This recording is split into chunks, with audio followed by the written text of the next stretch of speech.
میر سلطان کو غصہ تو بہت آیا لیکن وہ چپ رہا۔ وہ دونوں باتیں کر ہی رہے تھے کہ اس کے دوست کے اچانک ایک ضروری کام سے باہر جانا پڑا اور میر سلطان کو یہ موقع بہت مناسب لگا۔ وہ اندر آ گیا اور کام کرتی زویا کا ہاتھ پکڑ کر غصے سے بولا، تم اپنے آپ کو سمجھتی کیا ہو؟ مس ورلڈ ہو کیا؟ بہت دیکھی ہیں تمہارے جیسی لڑکیاں جو پہلے تو غصے سے انکار کرتی ہیں پھر خود ہی مردوں کی جھولی میں آ گرتی ہیں۔ بتاؤ کیا قیمت ہے تمہاری؟ وہ جو تڑپتے ہوئے اپنے ہاتھ چھڑوانے کی کوشش کر رہی تھی اس بات پر تو سلگ کر ہی رہ گئی اور بے اختیار اس نے ایک زوردار تھپڑ میر سلطان کے چہرے پہ رسید کر دیا۔ ایک دم میر سلطان نے اس کا ہاتھ چھوڑا تھا اور وہ سن رہ گیا۔ وہ تو کبھی سوچ بھی نہیں سکتا تھا کہ یہ لڑکی اس پر ہاتھ اٹھا سکتی ہے۔ اس سے پہلے وہ کوئی ری ایکشن دیتا وہ جلدی سے وہاں سے بھاگ گئی تھی۔ چھوٹے سائیں، آپ کو بی بی صاحبہ بلا رہی ہیں۔ ابھی ماضی مکمل کہاں ہوا تھا کہ ملازمہ کی آواز پر وہ حال کی دنیا میں واپس پہنچا۔ کچھ یہی حال سامنے دنگ کھڑی زویا کا بھی تھا۔ ایک لمحے میں ہی جیسے صدیاں بیت گئی تھی۔ وہ جلدی سے اپنے بیٹے کو لیے وہاں سے بھاگ کھڑی ہوئی اور جب تک میر سلطان کے حواس بحال ہوئے تو اس کی نظروں سے اوجھل ہو چکی تھی۔ یہ لڑکی یہ کہاں پر رہتی ہے؟ اس نے پیچھے مڑ کر بےتابی کے سے انداز میں ملازمہ سے پوچھا تو وہ جو پہلے یہ سب دیکھ کر کافی الجھن کا شکار تھی بے اختیار سرونٹ کوارٹر کی طرف اشارہ کر کے کہنے لگی، اپنے بیٹے کے ساتھ وہیں رہتی ہے۔ زویا کے پیچھے پیچھے ہی وہ اس طرف بھاگا۔ زویا نے اندر جاتے ہی دروازہ بند کر لیا اور وہ باہر سے دستک دینے لگا۔ تم ایسے مجھ سے پیچھا نہیں چھڑا سکتی، تمہیں میرے سوالوں کا جواب دینا ہوگا۔ دروازہ کھولو۔ دروازے کے ساتھ ٹیک لگائے وہ زمین پر بیٹھتی چلی گئی۔ آنکھوں سے آنسو پانی کی طرح بہنے لگے۔ کیا تھا یہ شخص؟ اس کو کیا سمجھا تھا اور یہ آج اس کے سامنے کھڑا اسی سے سوال جواب کر رہا تھا۔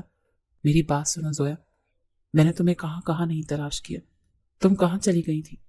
یہاں پر میرے گھر پر تم کیا کر رہی ہو؟ کیسی ہو؟ پلیز مجھے میرے سوالوں کے جواب دو۔ دروازہ کھولو ورنہ میں دروازہ توڑ دوں گا، وہ اندر سے ہی چلائی۔ چلے جاؤ یہاں سے، میں کوئی تماشا نہیں لگانا چاہتی۔ اس سے پہلے کہ وہ مزید بات کرتا ملازمہ پھر سے اس طرف آتی دکھائی دی۔ وہ جانتا تھا کہ وہ کیا کہنے آ رہی ہوگی۔ وہ بی بی صاحبہ کے پاس پہنچ گیا جن کو پہلے ہی خبر مل چکی تھی کہ چھوٹے سائیں نے زویا کو دیکھ لیا ہے اور اس کے پیچھے اس کے سرونٹ کوارٹر تک بھی گئے ہیں۔ انہوں نے خاصی ناراضی سے میر سلطان کو دیکھا۔ یہ میں کیا سن رہی ہوں میرو؟ تم ایک ملازمہ کے پیچھے اس کے سرونٹ کوارٹر تک چلے گئے؟ یہ اسٹینڈرڈ ہے تمہارا؟ اندر سے تو وہ بھی ہل کر رہ گئی تھی کہ کتنی کوشش کی تھی ان دونوں کا آمنا سامنا نہ ہو ورنہ وہ دل ہار جائے گا، اور یہی ہوا۔ وہ ان کے پاس بیٹھ گیا۔ آپ سب چھوڑے، مجھے یہ بتائیں کہ یہاں پر کب سے ہے اور کون ہے، اور اس نے اپنے بارے میں آپ کو کیا بتایا؟ بی بی جان بتانے لگی، 4 ماہ پہلے کی ہی بات ہے۔ سخت طوفانی رات تھی اور میں تمہارے ننیال کے گھر سے واپس آ رہی تھی کہ راستے میں اس کو اس کے بیمار بیٹے کے ساتھ دیکھا تو خدا ترسی کا مظاہرہ کر کے گاڑی میں بٹھا لیا اور وہیں سے اس کے حالات پتہ چلے کہ یہ اکیلی ہے۔ اس کا اس کے بیٹے کے سوا دنیا میں کوئی نہیں ہے۔ یوں ہی چھوٹے موٹے کام کر کے اپنے بیٹے کو پالتی ہے، تو میں اسے اپنی حویلی لے آئی کہ یہاں پر رہے، کام کرے اور یہ اچھے طریقے سے زندگی گزارے۔ زویا، تم اتنے مشکل وقت اور حالات سے گزر رہی مگر تم نے مجھے بتانا بھی ضروری نہیں سمجھا۔ پھر ایک دم اسے اس کے بیٹے کا خیال آیا، کیا وہ میرا بیٹا ہے؟ دل تڑپ سا گیا۔ وہ میرا ہی بیٹا ہو سکتا ہے، اور کس کا ہوگا بھلا؟ وہ اپنے خیال میں گم تھا کہ بی بی جان نے اس کے ہاتھ پکڑ کر کہا، تم جانتے ہو نا کچھ دنوں میں تمہاری شادی کی تاریخ طے ہونے والی ہے، تو بہتر ہوگا کہ تم اپنا خیال، اپنا دھیان صرف اور صرف اپنے منگیتر پر رکھو۔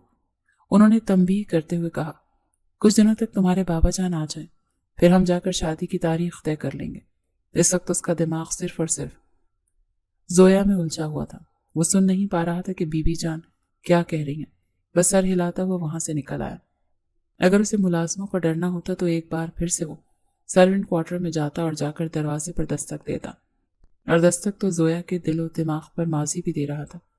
اسے وہ دن یاد آیا جب اس نے میر سلطان کی وجہ سے اپنی نوکری کھو دی تھی۔ اس نے مبین شاہ کے دوست پر ہاتھ اٹھایا تھا، اور کیسے ممکن تھا کہ وہ اسے جاب سے نہ نکالتا۔ اپنے ہاسٹل میں بیٹھی وہ میر سلطان کو بد دعائیں دے رہی تھی کہ کاش تمہیں اللہ پوچھے، تم نے میرے ساتھ اچھا نہیں کیا، اب میں کیا کروں گی؟ وہ بہت پریشان تھی۔ ہاسٹل کے اخراجات بھی سر پر تھے اور اسے گاؤں بھی تو پیسے بھیجنے تھے۔ جس طرح مبین شاہ نے اسے نوکری سے نکالا تھا، اسے نہیں لگتا تھا کہ وہ اسے اس مہینے کی سیلری دے گا، اور ان امیروں سے لڑنے کی طاقت اس میں نہیں تھی۔ یونیورسٹی سے چھٹی کر کے وہ نوکری کے لیے در بدر پھر رہے تھے کہ گاؤں سے بھی خالہ کی کال آ گئی۔ وہ اسے تنخواہ کا پوچھ رہی تھی۔ انہیں جھوٹی تسلی دیتے ہوئے کہا، خالہ کچھ دن تک تنخواہ مل جائے گی، پھر میں آپ کو بھیج دوں گی، اور خود پریشان ہو کر وہیں سڑک کنارے بیٹھ گئی۔ کچھ سمجھ نہیں آ رہا تھا کہ آگے کیا کرنا ہے اور کیا نہیں ہوگا۔ تبھی پاس آ کر ایک گاڑی رکی اور گاڑی سے اترا میر سلطان، جسے دیکھ کر اس کا حلق تک کڑوا ہو گیا۔ یہی تو انسان تھا جس کی وجہ سے اس کی بربادی کی شروعات ہوئی تھی۔ ایک پل کو تو وہ ڈر گئی کہ کہیں اپنے تھپڑ کا بدلہ لینے تو نہیں آ گیا ہے، لیکن اس نے آ کر اس دن کی طرح اپنا سوال دہرایا، چلو میں تمہیں ڈراپ کر دوں، تمہیں کہاں پر جانا ہے؟ تو وہ پھٹ پڑی، اپنی ہمدردی اپنے پاس رکھو، اگر تم اتنے میرے ہمدرد ہوتے تو تمہاری وجہ سے میری نوکری نہ جاتی، اور اس وقت میں اگر روڈ پر بھی بیٹھی ہوں نا تو صرف تمہاری وجہ سے۔ وہ ایک پل کو چپ ہو گیا، پر اپنا والٹ نکالتے ہوئے کہا، کتنے پیسے چاہیے تمہیں؟ تو زویا کا ہاتھ ایک بار پھر سے اٹھتے اٹھتے رہ گیا۔ تم ایک انتہائی نامعقول انسان ہو، کوشش کرنا کہ دوبارہ میری آنکھوں کے سامنے مت آنا، نفرت ہو گئی ہے مجھے تمہاری شکل سے۔ سمجھتی کیا ہو اپنے آپ کو؟ تمہارے پاس پیسہ ہے تو تم کسی کو بھی خرید لوگے۔ غصے سے وہ نان سٹاپ بولے جا رہی تھی۔ پھر جب گردن گھما کر دیکھا سب لوگ اسی کو دیکھ رہے تھے تو جلدی سے وہاں سے چلی گئی۔ ایک تو اس انسان نے زندگی عذاب کر کے رکھ دی ہے، بار بار میرے راستے میں کیوں آ جاتا ہے؟ اگر مجھے سانس کا مسئلہ نہ ہو تو میں نقاب کر کے باہر نکلا کروں تاکہ یہ مجھے سڑک پر پہچان ہی نہ پائے۔ اس وقت میر سلطان سے شدید زہر لگ رہا تھا اور وہ اپنے دوستوں کی محفل میں بیٹھا بظاہر ان کے ساتھ گپ شپ میں مصروف تھا، مگر اس کا دماغ مسلسل اس تھپڑ میں الجھا ہوا تھا جو زویا نے اسے رسید کیا تھا۔ اگر کوئی اور ہوتا تو اب تک اس سے بدلہ لے چکا ہوتا، لیکن چاہنے کے باوجود بھی وہ زویا سے انتقام نہیں لے پا رہا تھا۔ جانے کیوں؟ ٹینا کی باتیں اور اس کی موجودگی بھی اسے بہت بری لگ رہی تھی۔ وہ چاہتا تھا کہ اس وقت صرف اور صرف اس کے سامنے زویا ہو اور وہ اسی کو دیکھتا رہے اور اسی سے باتیں کرتا رہے۔ ایک گہرے سانس لیتے اس نے صوفے کی پشت سے سر ٹکایا اور آنکھیں بند کر لی۔ تم تو جانتی بھی نہیں ہو کہ میر سلطان تمہاری محبت میں پور پور ڈوب چکا ہے اور تم ہو کہ ایک لا حاصل خواہش بنتی جا رہی ہو۔ زویا سے اس کی اگلی اتفاقی ملاقات یونیورسٹی میں ہوئی تھی اور وہ وہاں پر پڑھتی ہے۔ اس کے لیے ایک حسین اتفاق تھا کہ ان دونوں کا ادارہ ایک ہی تھا۔ جتنا حیران وہ زویا کو دیکھ کر ہوا تھا اتنا ہی وہ بھی ہوئی تھی۔ تم میرا پیچھا کرتے کرتے یہاں تک بھی آ گئے ہو؟ اس کے سوال پر خاصا تپ گیا۔ تم اپنے آپ کو سمجھتی کیا ہو؟ دنیا میں اور کوئی کام نہیں رہ گیا سوائے تمہارا پیچھا کرنے کے؟ میں یہاں پر پڑھتا ہوں اور مجھے تو لگتا ہے تم میرا پیچھا کرتے کرتے یہاں تک آئی ہو، یہ جان کر کے وہ بھی یہاں پڑھتا ہے۔ زویا کا موڈ خراب ہو گیا۔ تم یہاں پر پڑھتے ہوگے لیکن دوبارہ مجھے نظر مت آنا۔ وہ ایک ہاتھ سے پیچھے ہونے کا اشارہ کرتی ہوئی آگے نکلی تو اس کے پیچھے ہی چلایا، یونیورسٹی تمہارے باپ کی نہیں ہے، میرا جب جی چاہے گا میں جس طرح مرضی دیکھوں گا اور جس طرف مرضی جاؤں گا۔ اسے نہیں علم تھا کہ وہ اپنی مرضی کے خلاف کس طرح کا بنتا جا رہا ہے۔ وہ تو پلے بوائے تھا، لڑکیوں کے ساتھ گھومنا پھرنا، ان سے باتیں کرنا اس کا شوق تھا، اور اب وہ سب کو بھول کر صرف اور صرف زویا کے پیچھے ہلکان ہو رہا تھا۔ اور یہ بات ٹینا کو بالکل اچھی نہیں لگ رہی تھی۔ اس دن بھی وہ اس کے ساتھ باہر نہیں جانا چاہتا تھا، لیکن اسے زبردستی اپنے ساتھ ایک ریسٹورانٹ میں لے گئی کہ اس کی برتھ ڈے ہے۔ اس کا دل نہیں توڑ پایا اور اس کے ساتھ چلا گیا، اور کچھ دیر بعد جب اس نے وہاں پر اپنے بابا کو دیکھا تو آسان خطا ہو گئے۔ وہ یقیناً شہر اپنے بزنس کے حوالے سے میٹنگ کے لیے آئے ہوں گے اور اس وقت وہ اپنے کلائنٹ کے ساتھ بیٹھے تھے، اسی لیے میر کے ساتھ ان کی بات نہ ہو سکی۔ شام کو ان کا فون آیا تو خاصا ڈر گیا تھا، جانے وہ کیا کہی، لیکن انہوں نے خاصے سرد انداز میں صرف ایک ہی بات کہی، تم بھلے شہر میں جس سے مرضی دوستی کرو، جتنی لڑکیاں چاہے پسند کرو اور ان کے ساتھ وقت گزارو، وہ تمہاری مرضی، لیکن جہاں تمہاری شادی ہوگی وہ ہماری مرضی سے ہوگی۔ بابا جان ایسا تو کچھ نہیں، وہ صرف میری دوست ہے۔ اس نے کہنے کی کوشش کی تو انہوں نے اس کی بات کاٹ دی۔ میں یہی کہہ رہا ہوں کہ لڑکوں سے دوستی رکھو یا لڑکیوں سے، مجھے کوئی اعتراض نہیں۔ ہاں اگر تم شادی میری مرضی سے نہیں کرو گے تو مجھے ضرور اعتراض ہوگا، اور تم جانتے ہو کہ تم کبھی بھی میرے اعتراض کو سہنے کے مطابق نہیں ہو سکتے، اسی لیے سوچ سمجھ کر دل لگانا۔ شادی تمہاری وہیں ہوگی جہاں پر میں چاہوں گا۔ انہوں نے کھٹ سے فون بند کر دیا۔ اگرچہ اس کا اپنی ماں سے بہت پیار تھا، لیکن اپنے باپ سے وہ ہمیشہ ڈرتا آیا تھا، کیونکہ وہ ایک روبدار شخصیت تھے جنہوں نے اگر ایک بار ایک بات کہہ دی تو وہ حکم کا درجہ رکھتی تھی اور وہ اپنی بات سے پیچھے نہیں ہٹ سکتے تھے۔ بے اختیار اسے زویا کا خیال آیا جس کے لیے وہ بہت سیریس ہو چکا تھا۔ پھر اس نے اپنے آپ کو تسلی دی، کوئی بات نہیں، ابھی یونیورسٹی کے 3 سال ہیں، 3 سال میں تو بہت کچھ بدل جاتا ہے، تو بابا جان کی سوچ بھی بدل ہی سکتی ہے۔ لیکن وہ نہیں جانتا تھا کہ جن کی سوچ پختہ ہو جائے، سالوں گزر جائیں یا صدیاں، وہ نہیں بدلا کرتی۔ یونیورسٹی میں وہ روز اس کے ڈپارٹمنٹ چلا جاتا تھا، صرف اس کی ایک جھلک دیکھنے، اور یہ بات زویا بھی اچھے طریقے سے جانتی تھی کہ وہ بالکل چپ چاپ اس کے آگے پیچھے منڈلا رہا ہے۔ جس دن وہ اس کے ڈپارٹمنٹ نہ آتا تو اس کو بے چینی لگ جاتی اور سوچنے لگتی آج وہ کیوں نہیں آیا۔ یوں ہی کرتے پورا سیمسٹر ہو گیا اور اس عرصے کے دوران وہ ایک اچھی سیکنڈ ٹائم جاب بھی حاصل کر چکی تھی، اور یہ میر سلطان کی وجہ سے ممکن ہو پایا تھا۔ مگر اس نے زویا پر یہ ظاہر نہیں ہونے دیا کہ اسے اس کی وجہ سے جاب ملی ہے۔ وہ خود کو دیکھتا تو حیران ہو جاتا تھا کہ کیا یہ میں ہی ہوں۔ ان دونوں کی آپس میں بات چیت ہونے لگی اور آہستہ آہستہ یہ بات چیت دوستی میں بدلنے لگی۔ زویا ہر بار اپنے آپ کو منع کرتی، مگر پھر بھی اس کا دل میر سلطان کی طرف کھینچا چلا جاتا، اور میر سلطان بھی پھر واقعی میں صرف اسی کا ہو کر رہ گیا۔ وہ باقی سب لڑکیوں سے ناتا توڑ چکا تھا، جو اس کی دوست ٹینا کو بہت برا لگا۔ اس کا بس نہیں چلتا تھا کہ وہ زویا کو میر سلطان کی نظروں سے کہیں اتنا دور کر دے کہ وہ اس کے سائے تک بھی نہ پہنچ پائے۔ وہ دن زویا پر بہت بھاری گزرا تھا جب اس کی خالہ نے فون کر کے اسے کہا تھا کہ میں نے تمہارا رشتہ اپنے دیور کے بیٹے کے ساتھ طے کر دیا ہے، اور وہ شخص زویا کو بالکل بھی پسند نہیں تھا۔ میر کو پتہ چلا تو اس نے کہا کہ ہم کورٹ میرج کر لیتے ہیں۔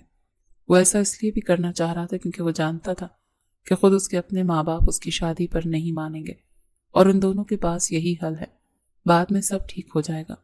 یوں ایک دن خاموشی کے ساتھ اپنے چند دوستوں کی موجودگی میں ان دونوں نے نکاح کر لیا۔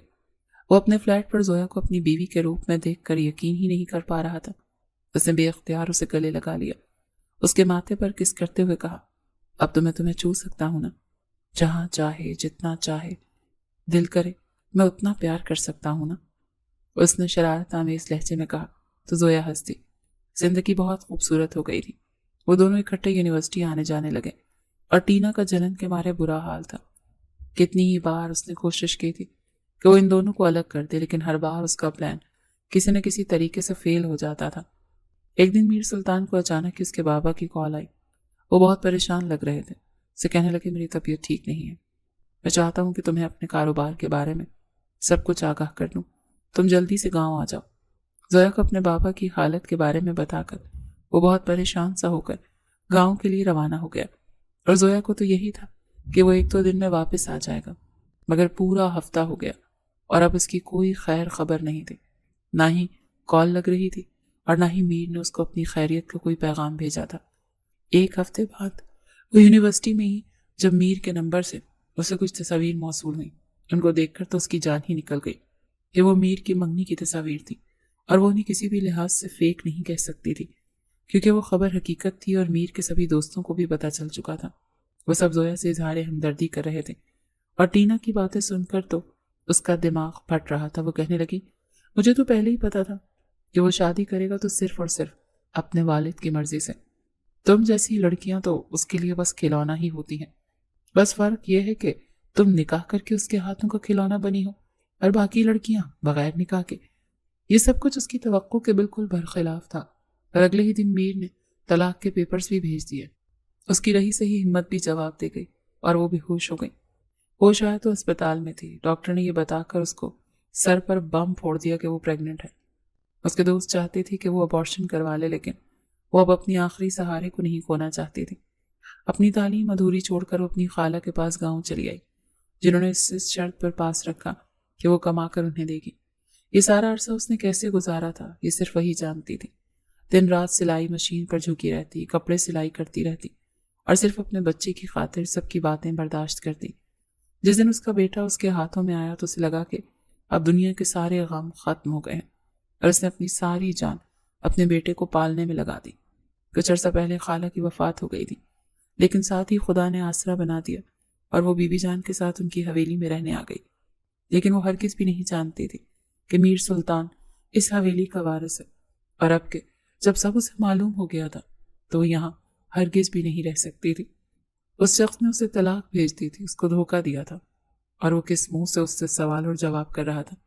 جلدی سے اپنے چند کپڑے اس نے بیگ میں ڈالے اور اپنے بیٹے کا ہاتھ پکڑ کر حویلی کی دہلیز پار کرنے ہی والی تھی کہ میر سلطان کی نظر پڑ گئی اور وہ بھاگتا ہوا آیا اور اس کے آگے چٹان بن کر کھڑا ہو گیا۔ اس وقت اسے اس باس کی بالکل پرواہ نہیں تھی۔ تم ایسے نہیں جا سکتی، تم نے مجھے دھوکہ دیا، میں نے تمہیں کہاں کہاں تلاش نہیں کیا۔ زویا نے اس کے چہرے پر زور سے تھپڑ رسید کیا۔ تم یہ بات کہہ بھی کیسے سکتے ہو کہ تم نے مجھے تلاش کیا؟ تم جانتے بھی ہو تم نے میرے ساتھ کیا کیا؟ تم نے میری زندگی برباد کر دی۔ جھوٹ بول کر گاؤں آئے کہ تمہارے بابا کی طبیعت خراب تھی تو تم یہاں پر منگنی کرنے آئے تھے۔ وہ ساکت رہ گیا کہ اسے کیسے معلوم۔ وہ منگنی میں نے اپنی مرضی سے نہیں کی تھی، بابا جان کی ضد تھی اور میں نے مجبوری میں کی تھی۔ وہ اب اس کی کسی بھی بات پر نہیں آ سکتی تھی۔ اس سے پہلے مزید بحث ہوتی، گیٹ پر ہارن سنائی دیا اور ایک بڑی سی گاڑی اندر آ کر رکی۔ سب ملازمین بھاگتے ہوئے آئے اور اسے پتہ نہیں تھا کہ میر سلطان کے یہ والد صاحب ہیں۔ وہ ان کو پہلی بار دیکھ رہی تھی۔ ان 4 مہینے میں اس کا سامنا ان سے نہیں ہوا تھا کیونکہ وہ زیادہ تر گھر سے باہر ہی رہتے تھے۔ ان کو دیکھ کر وہ بھاگ کر ان کے پاس گیا اور ان سے ملنے لگا۔ وہ اس کو اپنے ساتھ ہی اندر لے کر جانے لگے۔ جاتے جاتے اس نے چوکیدار کو سر کے اشارے سے منع کر دیا کہ زویا کو باہر نہ جانے دے، اور یہی ہوا۔ اس کے جانے کے بعد زویا گیٹ کے پاس گئی تو چوکیدار نے منع کر دیا۔ تم کیا چیز میر سلطان آخر چاہتے ہو؟ میں تمہیں آج تک نہیں سمجھ پائی۔ مجھے تم چھوڑ تو چکے ہو، اب میری زندگی کو تماشا بنانے کی کیا ضرورت ہے؟ وہ سسک گئی اور اپنے کمرے میں آ کر رونے لگی۔ رات کا وقت تھا اور جب اسے کچھ کھٹ پٹ کی آواز محسوس ہوئی تو اس کے ساتھ ہی دروازہ کھلا اور کوئی اندر آیا۔ اس سے پہلے وہ چیختی کسی نے اس کے منہ پر ہاتھ رکھ دیا۔ وہ میر سلطان تھا۔ اس کے چہرے پر جھکا۔ تم مجھے چھوڑ کر نہیں جا سکتی، کم سے کم تب تک نہیں جب تک تم میرے سارے سوالوں کا جواب نہیں دے دیتی۔ اس کے لہجے میں سختی تھی۔ ابراہیم میرا ہی بیٹا ہے نا؟ اس کے یوں پوچھنے پر وہ ڈر گئی کہ کہیں ابھی مجھ سے میرا بیٹا نہ چھین لے۔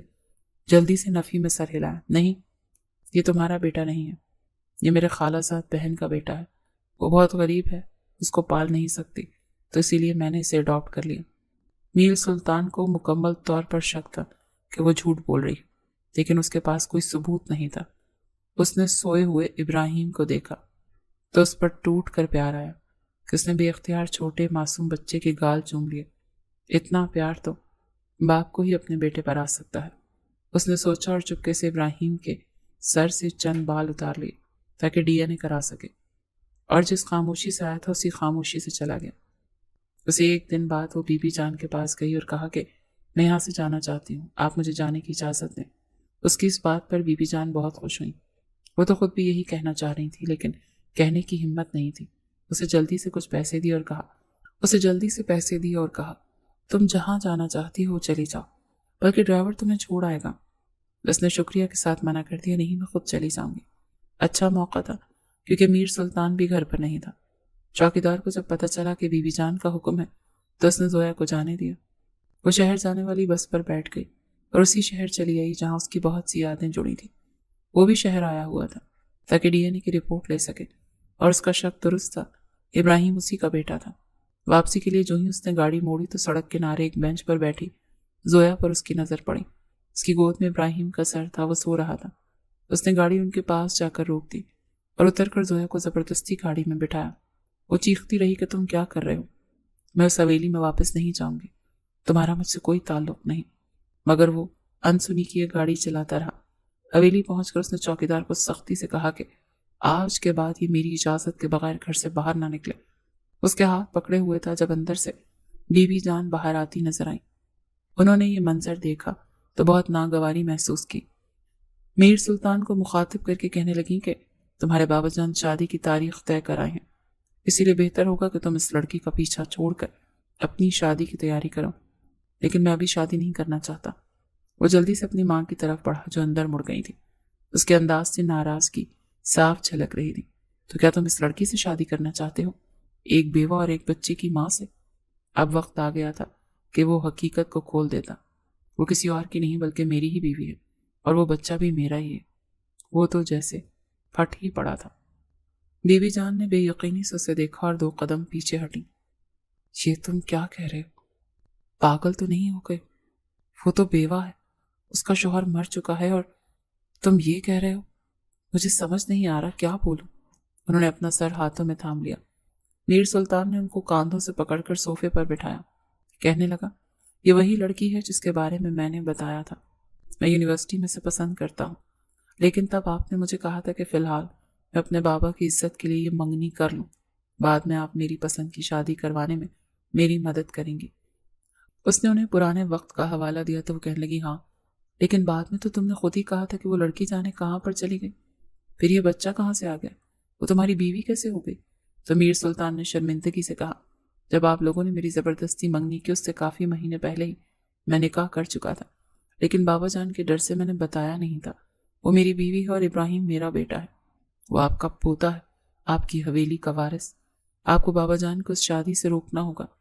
وہ اپنے شوہر سے بہت ڈرتی تھی، لیکن یہاں پر سوال ان کے بیٹے کی محبت اور زندگی کا تھا.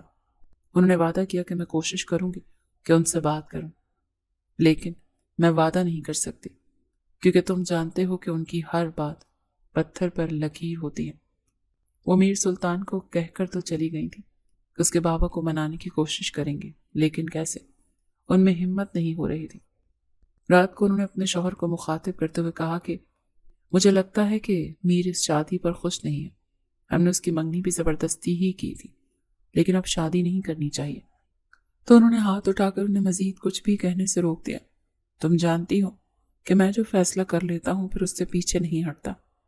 شادی تو میر کی وہیں اسی لڑکی سے ہی ہوگی جس سے اس کی منگنی ہوئی ہے، اور یہ بات اسے سمجھا دو کہ انکار کا کوئی آپشن نہیں ہے، ورنہ میں تم دونوں کو اس گھر سے بے دخل کر دوں گا.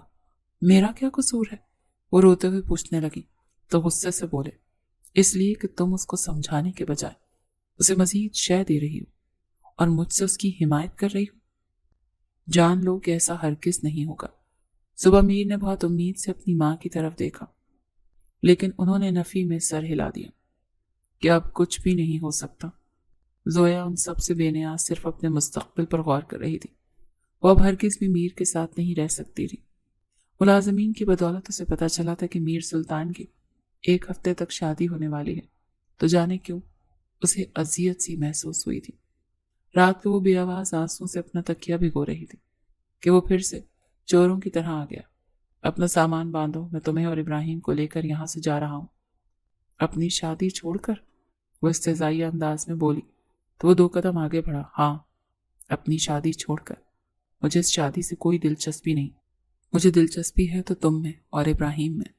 وہ ہاتھ باندھ کر اسے دیکھ کر بولی، اور کتنا بیوقوف بنانے کی کوشش کرو گے مجھے؟ وہ تم تھے جو جھوٹ بول کر اپنے گاؤں آئے. وہ تم تھے جس نے اپنی منگنی چھپائی. وہ تم تھے جس نے مجھے طلاق کے پیپرز بھجوائے. وہ تم تھے جس نے میسج کر کے مجھے کہا کہ جب میں واپس آؤں تو تمہارے اپارٹمنٹ سے میں جا چکی ہوں. اتنا سب کچھ کرنے کے بعد بھی تم میں ہمت ہے میرے سامنے کھڑے ہو سکو اور مجھ سے سوال جواب کر سکو؟ وہ ہانپتے ہوئے بولی. غصے کے مارے اس کی رگیں جیسے پھٹنے والی ہو گئی تھی، اور وہ یہ سب سن کر عجیب سی کیفیت میں پڑ گیا تھا. یہ تم کیا کہہ رہی ہو؟ الجھن سے بولا. ہاں، یہ ٹھیک ہے کہ میں نے تم سے اپنی منگنی والی بات چھپائی، وہ بھی صرف اس وجہ سے کیونکہ جب میں خود یہاں پر آیا تو مجھے نہیں معلوم تھا کہ یہ سب منگنی کرنے کے لیے کیا گیا ہے.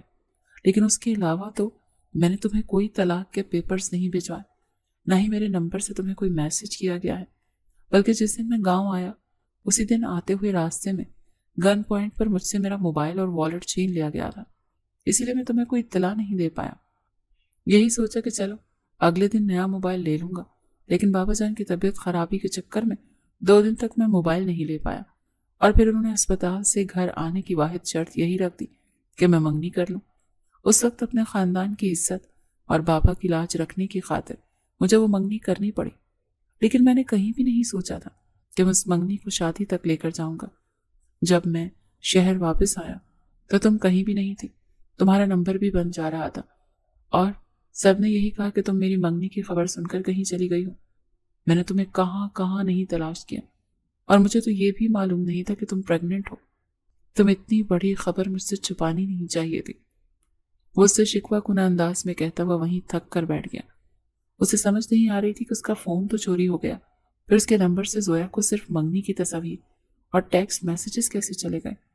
کچھ تو گڑبڑ ضرور ہوئی تھی، اور کسی نے کوئی ایسی گہری چال چلی تھی جس کا اسے اندازہ نہیں تھا، اور اب اسے معلوم کر کے رہنا تھا. جاؤ میر سلطان، چلے جاؤ یہاں سے. تمہیں نہ محبت نبھانی آتی ہے اور نہ ہی شادی. وہ رخ پھیر کر بولی، اس کو دیکھنا بھی نہیں چاہتے تھے۔ وہ جب جب اس کو دیکھتی تھی تو اندر سے کمزور پڑنا شروع ہو جاتی تھی۔ میں جانتی ہوں کہ تم اپنے بابا کے خلاف نہیں جا سکتے، نہ ہی مجھے کسی کے سامنے اپنی بیوی کے طور پر اون کر سکتے ہو، تو پھر اس سب کا کوئی فائدہ نہیں۔ تو شادی کرو اور اپنے راستے جاؤ۔ میں یہاں سے اپنے بیٹے کے ساتھ کہیں دور چلی جاؤں گی، ہم دونوں ہی ایک دوسرے کے لیے کافی ہیں۔ وہ افسردہ سا ہو کر سرونٹ کوارٹر سے باہر نکلا، لیکن وہ نہیں جانتا تھا کوئی ہے جو اس پر نظر رکھے ہوئے اور اسے دیکھ رہا ہے۔ اگلے دن صبح صبح ہی بابا جان اسے اپنے ساتھ لے کر زمینوں پر چلے گئے اور وہاں سے کچھ ضروری کام کے سلسلے میں شہر، اور رات کے تقریباً 12 بجے اس کی گھر واپسی ہوئی تھی۔ اس کا دل تو یہ چاہ رہا تھا کہ اسی وقت جا کر زویا اور ابراہیم کو دیکھے، لیکن یہ وقت مناسب نہیں تھا، اسی لیے صبر کرتا ہوا کمرے میں ہی لیٹ گیا کہ صبح اٹھتے ہی انہیں دیکھوں گا۔ اگلے دن صبح صبح جب وہ سرونٹ کوارٹر میں گیا تو خلاف معمول دروازہ کھلا ہوا تھا۔ وہ اندر گیا تو کمرے میں نہ زویا تھی نہ ہی ابراہیم، اور ان کا سامان بھی غائب تھا۔ میز پر ایک صفحہ پڑا تھا جس پر لکھا تھا کہ میں تمہیں چھوڑ کر ہمیشہ ہمیشہ کے لیے جا رہی، مجھے ڈھونڈنے کی کوشش بھی مت کرنا۔ تو آخر تم نے اپنی ضد پوری کر ہی لی، تمہاری جیسی ضدی لڑکی میں نے دنیا میں کہیں نہیں دیکھی زویا۔ وہ بے بس سا ہو کر اپنی ماں کی گود میں آ کر سر رکھ کر لیٹ گیا کہ وہی تو تھی جو اس کا درد اور اس کا حال سمجھتی تھی، ورنہ تو وہ کسی سے بھی کچھ کہنے کے لائق ہی نہیں تھا۔ 5 دن گزرتے پتہ بھی نہیں چلا اور نکاح کا دن آن پہنچا۔ حویلی کو ایک بار پھر سے وہیں سے سجایا گیا جیسے اس کی آمد پر۔ ہاں، اس بار اس کے ارمانوں کا خون بھی شامل تھا۔ وہ چپ چاپ وہ سب کیے جا رہا تھا جو اس کے گھر والے چاہتے تھے۔ بارات گئی اور دلہن والوں نے کیا ہی شاندار استقبال کیا، لیکن مولوی صاحب کے بار بار پوچھنے پر بھی جب اس نے نکاح کی حامی نہیں بھری تو ہر طرف سرگوشیاں سی پھیلنے لگی، اور بابا جان نے غصے سے اس کی طرف دیکھتے ہوئے کہا کہ نکاح کے لیے ہاں بولو۔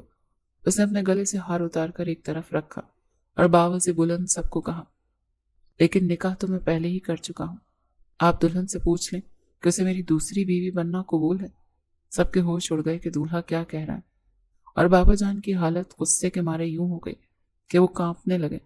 انہوں نے اسے تھپڑ رسید کیا، تم کیا کہہ رہے ہو؟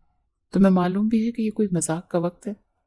وہ تھپڑ کھا کر مسکراتی اور دلہن کو دیکھتے ہوئے کہنے لگا، میرا ارادہ ہرگز بھی تمہیں ڈس رسپیکٹ کرنے کا نہیں ہے، لیکن میں تم سے کوئی بات چھپانا نہیں چاہتا۔ میں پہلے ہی سے شادی شدہ ہوں، میرا ایک 2 سال کا بیٹا بھی ہے۔ اس کے والد کی حالت دیکھنے والے تھے۔ وہ طنزی انداز میں بولے، وہ غریب لڑکی جو بار بار تمہیں چھوڑ کر بھاگ جاتی ہے، اس کی بات کر رہے ہو؟ تم کیا سمجھتے ہو کہ مجھے معلوم نہیں کہ تمہاری زندگی میں کب کیا چل رہا ہے؟ مجھے تمہارے بارے میں سب کچھ علم ہے۔ وہ ہنس پڑا، یہی تو مجھ سے غلطی ہوئی کہ میں نے سوچ لیا کہ آپ کو کچھ علم نہیں ہے، جبکہ آپ تو شروع ہی سے سب جانتے تھے۔ آپ وہ کھلاڑی تھے جو پردے کے پیچھے سے کھیل کھیل رہا تھا۔ یہ تو میں ہی بے وقوف تھا جو سمجھ نہیں پایا۔ ٹینا نے فون کر کے آپ کو میری شادی کے بارے میں اطلاع دی، اور پھر آپ نے اپنے کھیل کا آغاز کیا۔ آپ نے اپنی بیماری کا ناٹک کر کے مجھے زبردستی منگنی کے لیے مجبور کیا، اور وہ آپ ہی تھے جس نے میرا فون گن پوائنٹ پر لٹوایا۔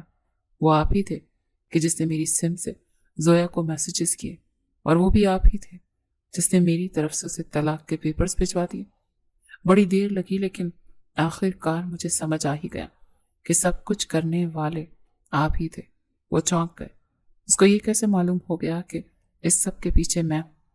وہ ان کی حیرت سے محسوس ہوتا ہوا کہنے لگا کہ چونک گئے؟ آپ یہ سوچ رہے ہوں گے کہ مجھے یہ سب کچھ کیسے پتا چلا؟ تو میں بھی آپ ہی کا بیٹا ہوں۔ اگر آپ مجھ پر نظر رکھ سکتے ہیں تو میں بھی آپ کے ہر راز کی جڑ تک پہنچ سکتا ہوں۔ انہوں نے بازی سنبھالنے کی کوشش کرتے ہوئے آخری داؤ کھیلا، چلو مان لیا سب کے پیچھے میں ہی تھا، لیکن اس بار تو تمہیں وہ اپنی مرضی سے چھوڑ کر گئی ہے نا؟ آپ کو کیا لگا بابا جان، آپ مجھے سارا دن اپنے ساتھ مصروف رکھیں گے اور میری پیٹھ پیچھے میری بیوی اور بچے کو حویلی سے غائب کروا دیں گے اور مجھے پتہ نہیں چلے گا؟ اس نے بیرونی دروازے کی طرف دیکھتے ہوئے اپنے آدمی کو اشارہ کیا جو زویا اور ابراہیم کو لے کر اندر داخل ہوا۔ ان کا رنگ فق ہو گیا، ساری بازی ہی پلٹ گئی تھی اور جیت کے اتنے نزدیک ہو کر وہ ہار گئے تھے۔ اگر تم نے اس لڑکی کو اپنی زندگی میں شامل کیا تو تم میری جائیداد سے آگ کر دیے جاؤ گے۔ انہوں نے اپنا آخری حربہ استعمال کیا تھا، اسے دھمکی دی، مگر آج وہ کچھ بھی سننے کے موڈ میں نہیں تھا۔ وہ جانتا تھا آپ یہی کہیں گے۔ آپ کے پاس آخری حل یہی بچتا ہے تو کر دیں آپ آنکھ، مجھے کوئی فرق نہیں پڑتا، میرے پاس تو میرا وارث ہے، میرا بیٹا۔ آپ یہ سوچیں کہ آپ کے پاس میرے جانے کے بعد کون ہوگا، آپ کس کو اپنا وارث کہیں گے؟ آپ کے پاس کوئی نہیں ہوگا، کیونکہ میں اپنی ماں کو بھی ساتھ لے جاؤں گا۔ ساری عمر آپ نے ان پر روب ڈالنے کے سوا کیا ہی کیا ہے؟ وہ ان کو ہرگز یہ نہیں بتا سکتا تھا کہ ان کی ساری اصلیت اسے اس کی ماں نے ہی بتائی ہے، اور یہ بھی شکر تھا کہ اسے پتا چل گیا تھا کہ ابراہیم اور زویا کہاں پر ہے۔ بی بی جان نے اس کے سر پر پیار کرتے ہوئے انکار میں سر ہلایا۔ میں نہیں جاؤں گی، تم جاؤ، اپنی بیوی بچے کے ساتھ نئی زندگی کا آغاز کرو، میری دعائیں تمہارے ساتھ ہیں۔ تمہارے بابا کی انا ٹوٹے گی تو وہ تمہیں لینے ضرور آئیں گے۔ ہر بوجھ سے دل کو آزاد کر کے جاؤ۔ اور وہ اپنی بیوی بچے کو لے کر وہاں سے وہیں چلا آیا جہاں سے یہ سب شروعات ہوئی تھی۔ ان کے بیچ بدگمانیاں آئیں، جدائیاں آئیں، لیکن جیت آخر کار محبت کی ہوئی۔ وہ زویا اور ابراہیم کو سینے سے لگائے سوچ رہا تھا، اب بس میرے ہوتے ہوئے میرے بیوی بچے پر ایک آنچ بھی نہیں آئے گی۔